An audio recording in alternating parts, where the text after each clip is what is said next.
Chapter 3. The Norman Conquest. In the middle of the 11th century, England was a land of competing claims and uneasy alliances.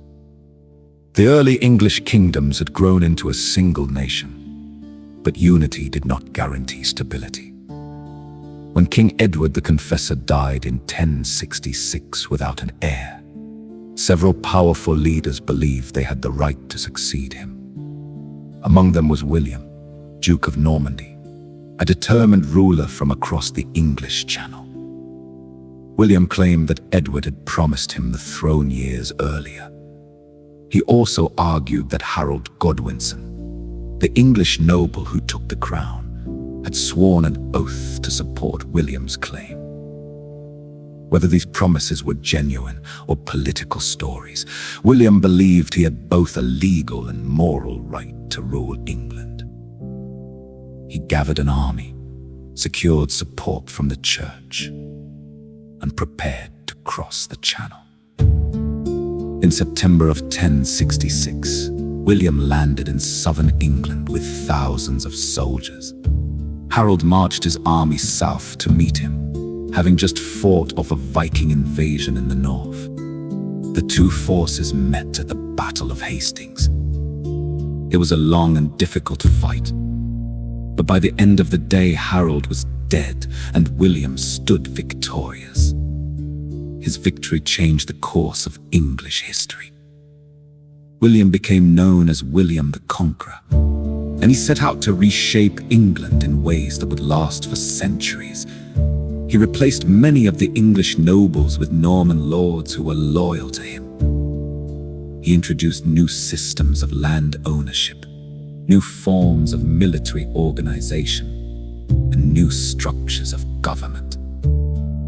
The Normans built castles across the country to secure their control and protect against rebellion.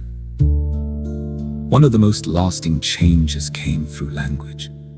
The Normans spoke a form of French, and for generations the ruling class used French in government, law, and culture.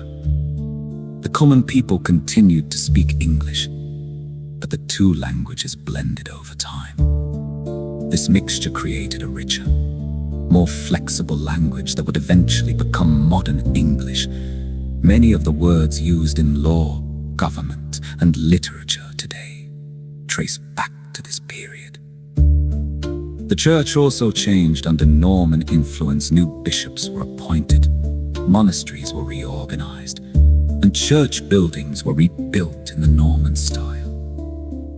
These changes strengthened ties between England and the rest of Europe, bringing new ideas, new learning, and new cultural influences. The Norman Conquest matters because it transformed England from a collection of early medieval traditions into a more centralized and connected kingdom.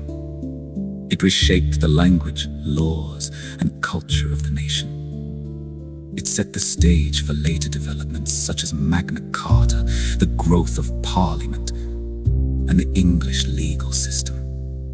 These institutions would eventually influence the colonies in America and the founding principles of the United States.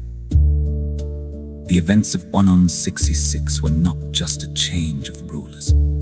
They were a turning point that redirected the future of an entire people.